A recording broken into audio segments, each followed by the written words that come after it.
নমস্কার দর্শক বন্ধু, আপনারা দেখছেন আপনাদের প্রিয় চ্যানেল প্রাচীন বিদ্যা। আজ আমি আপনাদের সামনে এমন একটি প্রাচীন ও শক্তিশালী তান্ত্রিক বশীকরণ টোটকা শেয়ার করব, যা আপনি আগে কোথাও শোনেননি।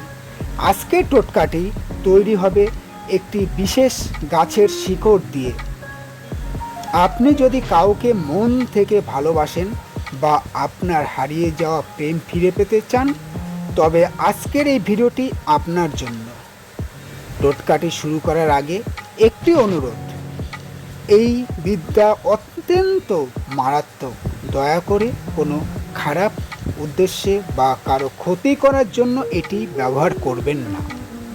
এই টোটকাটি করতে আপনাদের তিনটি জিনিস লাগবে: শ্বেত লজ্জাবতী গাছের শিকড়, শনিবার বা মঙ্গলবার তোলা, সামান্য সিন্দুর ও লাল সুতো।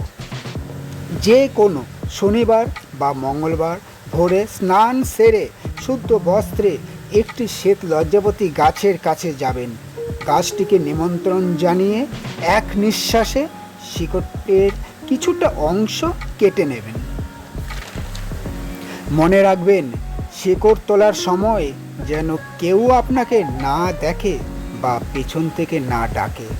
বাড়িতে এসে শিকড়টি গঙ্গা জল দিয়ে ধুয়ে নিন এবং তাতে সামান্য সিন্দুর মাখিয়ে নিন। এবার আপনার সামনে ধূপ ও দীপ জ্বালিয়ে আসন গ্রহণ করুন।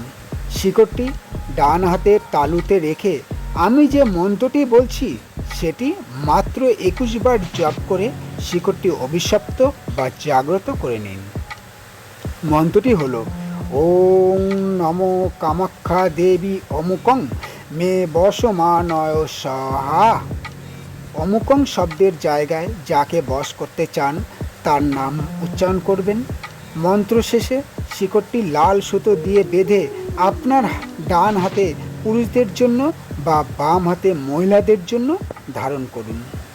3 থেকে 7 দিনের মধ্যে আপনি লক্ষ্য করবেন সেই ব্যক্তি আপনার প্রতি আকর্ষণ অনুভব করছে এবং সে নিজে থেকেই আপনার সাথে যোগাযোগ করার চেষ্টা করবে। কাজটি করে দেখুন, ফল অবশ্যই পাবেন। প্রশ্ন থাকলে কমেন্টে জানান। ভিডিওটি ভালো লাগলে লাইক করুন এবং বন্ধুদের সাথে শেয়ার করুন। এই ধরনের আরও গোপন প্রাচীন বিদ্যা জানতে আমাদের প্রাচীন বিদ্যা চ্যানেলটি সাবস্ক্রাইব করুন। ধন্যবাদ। জয় মা কামাখ্যা, জয় জয় তারা।